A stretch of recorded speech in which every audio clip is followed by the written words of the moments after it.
What is up, guys? Fado82 coming at you with a weekly Rust update video.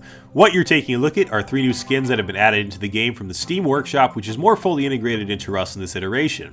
On the left hand side, you have the iconic Facepunch logo with a Facepunch t-shirt. In the middle, you have a patchwork Frankenstein shirt, and on the right hand side, you have a nightmarish looking Freddy Krueger long sleeve shirt, which is really cool stuff. Getting right into it, guys, this is just going to modify the skin, so it's simply cosmetic. It's not going to modify any of the base stats, and you need to have the item learned and researched in order to be able to use it. So if you want to have one of these cool new pieces of headgear, for the Balaclava for instance, you're going to need to already have that Balaclava learned and in your inventory to be able to craft it.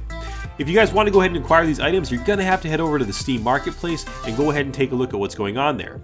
Make note, there is a new sleeping bag model. It's a blue tattered flannel sleeping bag, so other items can be modified as well. It's not simply clothes.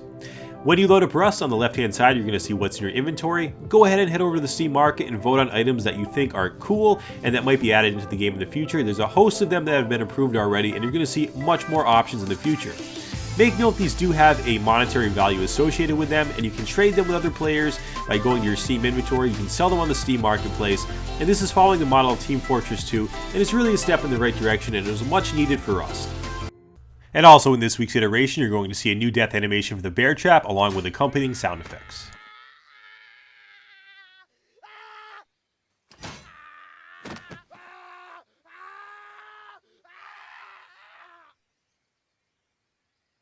And that same death animation and accompanying sound effects will carry over when you kill a player with a weapon as well, and it helps to add to the immersion of Rust.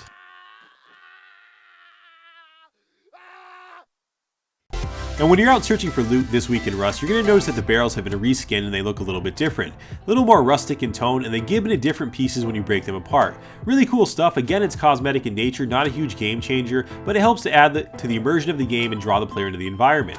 The loot tables have been tweaked and adjusted, so that is something that you want to keep in mind as well. Corn looks a little bit different in this week's iteration. It functions exactly the same, but that view model, like the barrels, has also changed. This week in Rust, you'll notice the players look a little more relaxed when they're idle. We saw last week's idle animation, but this has been tweaked a little bit, and the character now moves with its whole body, indicating that it's relaxed in its stance. Horses now have a different sound to them. They no longer sound like two coconuts clapping together, and they sound more natural when they're walking around the landscape. Alright guys, I really hope you enjoyed this video. As always, had a lot of fun making it. Fado82, peace.